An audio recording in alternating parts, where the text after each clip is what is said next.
This is organized to a degree. I know majority of the books on the right side of my shelf, I don't need to read again. It's like someone who scatters dirty laundry in their room, and then they're like, I don't do I have that. a pair of pants at the bottom of that pile I need to wear. But with the books, I do. But I kind of, in my head, know like, okay, this stuff over here, I don't need to read again. They were one and dones. And I think you have to be willing to do that when you're looking at, because it's like mentorship, right? And I'm not a big fan of them. I think you're better off having almost friends than per se mentors, because friends, if they're the right ones, will keep you more honest than mentor will. Mentor usually has some reason nowadays, because when we grew up, let's be honest, mentorship was, hey, I'll take you out to lunch. I'll pay for the lunch, pay for coffee you get from them. Nowadays is, hey, give me $500 in my Venmo and then I'll meet you at lunch. And it really changed. I'm like, that's not a mentor. So your industry bastardized mentors. Oh, dude, I think actually all the industry. I think when COVID happened, everybody became a business coach. And then I was seeing classes where literally, like Alex Ramosi, probably one of the best out there. So we talk about him. And everyone started bastardizing and copying his stuff. And just like, it was like, well, I read this in a book. Actually, this is like straight up Alex Ramosi's like playbook.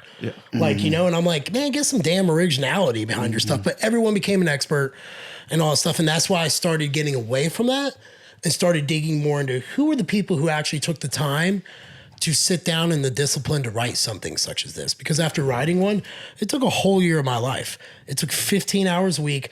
I did not miss a single hour. If my ass was supposed to be in that chair at 5 a.m. till 10 a.m., I was in that chair. And sometimes I got 5,000 words and sometimes I got 400. It was the discipline to the art sitting there. And Steven taught me that. My mentor in reading, or a pal, as he says. Pal. He calls himself a pal. I look to him more in the mentor because that man never asked me for a red cent.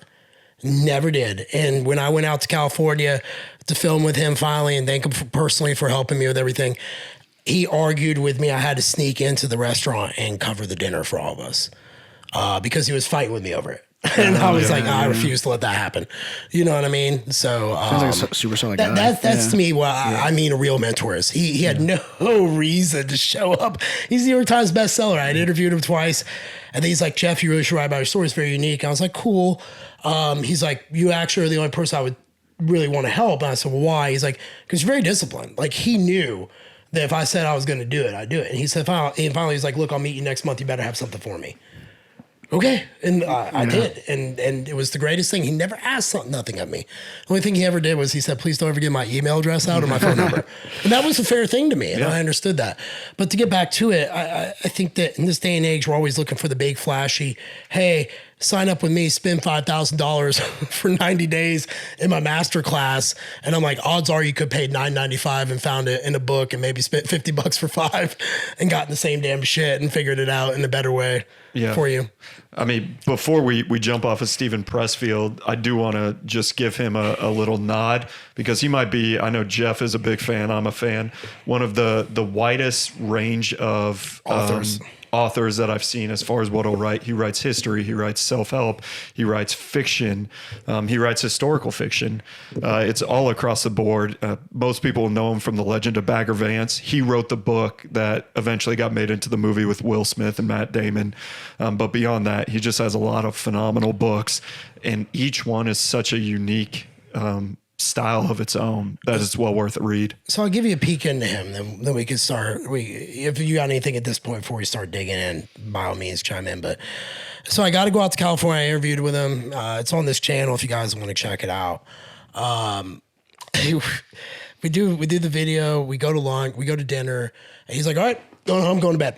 And it's like 7. I'm like, wow. He's like, yep. I get up every day at 3. I'm like, wow, someone gets up before me.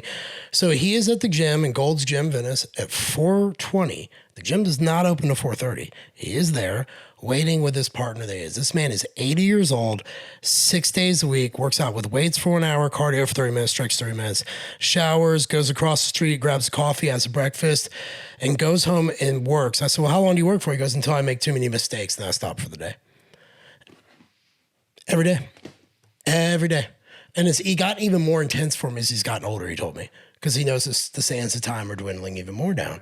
And I'm kind of like, damn, man, this guy's 80 years old. And he showed up every day, no matter what he feels like. And he was fighting all these injuries. I was like, kind of like trying to talk to him about what we could do and nutrition and stuff like that. And I hear some 22-year-olds, it's just so hard to get up and go to work and work 2 jobs and build my dream. I just need to go all in on my dream. I'm like, what the like you won't appreciate your dream if you got it because you didn't work for it. Yeah. And I've met, and that was like the interesting thing. Like when you get into like really talking about him and reading his work and chatting with him, he has a story that all of us can relate to. We all ran away from what we wanted to do. And then one day some of us just start, I don't want to run anymore.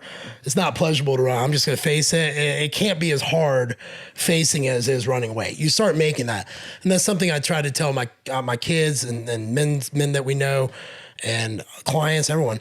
The same amount of energy to do positive habits is the same amount of energy to do negative habits. Energy is energy. It's just a matter where you decide to put it. And everyone puts it towards excuses rather than actions.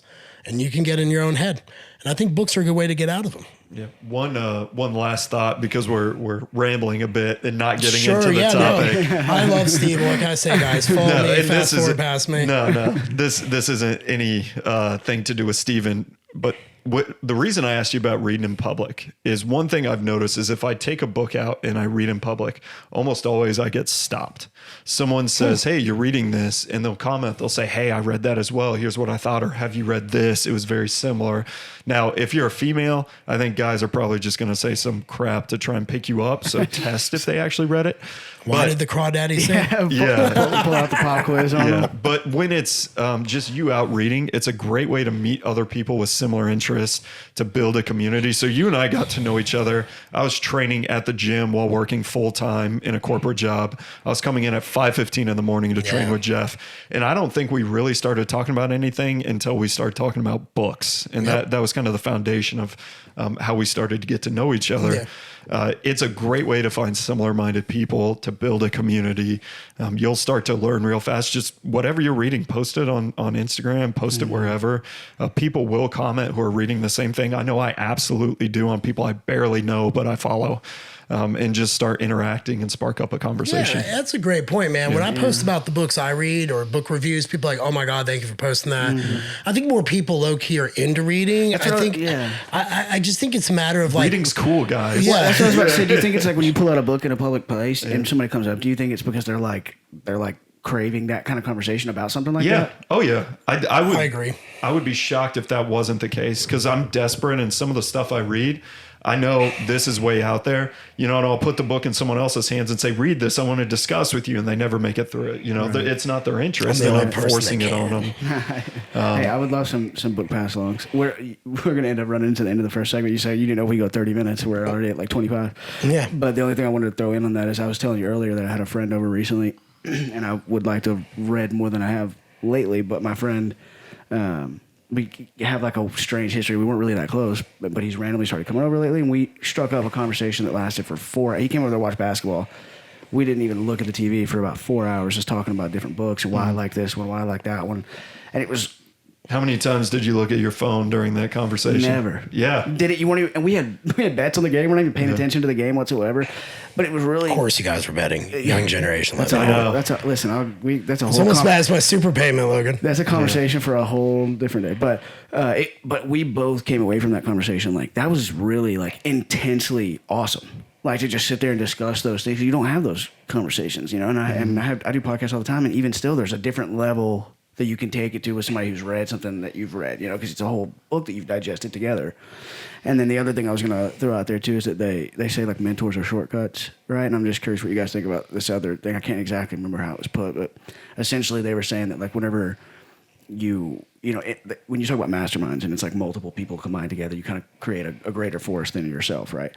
So like the idea, I can't remember what book it was, ironically, that I read it in, but they were talking about how these authors become like soldiers for you. Like you can always go to them if something has come up in your life that's applicable, right? So like let's say you get discipline from XYZ person. Well, when you need discipline, like you can access that person via the book that you've read to inspire yourself to be disciplined and stuff. So I just thought that was a really cool idea to think about like these authors that you respect standing like shoulder to shoulder with you like through as you move through life. That's what he was saying. You get a chance to stand on the shoulders of giants by reading it. I don't know if I said, I've written a couple book reviews. Probably there are authors that were a mentor to me in the sense like they opened my eyes. But now that I've written a book, I realized it wasn't so much them being a mentor. It was them just sharing an honest lens of their view of life or the topic at hand and not so much mentorship. I think when you look at someone like Jocko and people reference that or Goggins, you're looking at that because it's like these people have lived unbelievable, unique lives. Like, I mean, I've done something cool, but Goggins, 200 mile life, I don't want to do that. You know what I mean? And then you look at Jocko just kicking ass, taking names over, and just his whole approach to life. Some people need that.